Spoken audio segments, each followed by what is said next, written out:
Shalom everyone, gawa tayo ng ulam.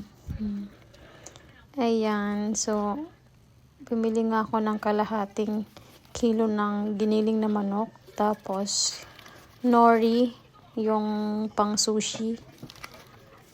So ginawa ko siya imbis na yung ibalot ko yung sa siomai. Yan yung ginamit ko, yung nori.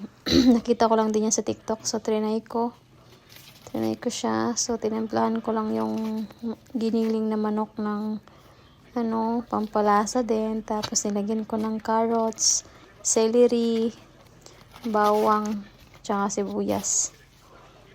So bali marami din akong nagawa diyan. Kasi yung sonori niya, isang balot niyan is may 10 piraso. So marami din yung 10. Kasyang-kasya lang dun sa kalahating kilo na giniling. Ayan. So, solved na talaga yung aking pang-ulam ng 3 araw. 3 araw ko yan ng ulam, guys. So solved na. Kasi si Lola naman may iba naman yung kinakain niya. So, ako lang talaga ang kumakain ito. Ulam ko lang to. So, si Lola din kasi pag inaalo ko, hindi rin siya nakain ng nori. Mga sushi, hindi siya nakain. Minsan kasi gumawa din ako ng yung rice naman. So, ayaw niya. So, ayun, tapos na. So, yan nga.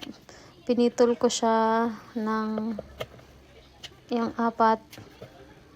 Kasi malalaki siya eh. Malaki yung isang pirasong nori. So, bali, kinat ko siya ng 4. Hinati ko siya ng 4. Kaya, so, marami talaga yung nagawa ko niyan. So, solved na talaga yung aking ulam. Yan, prinito ko na siyang ganyan. So, ayan na. So, trinay ko. So, nagano ko ng dyan.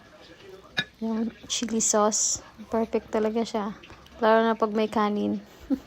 Okay, bye. Thank you ang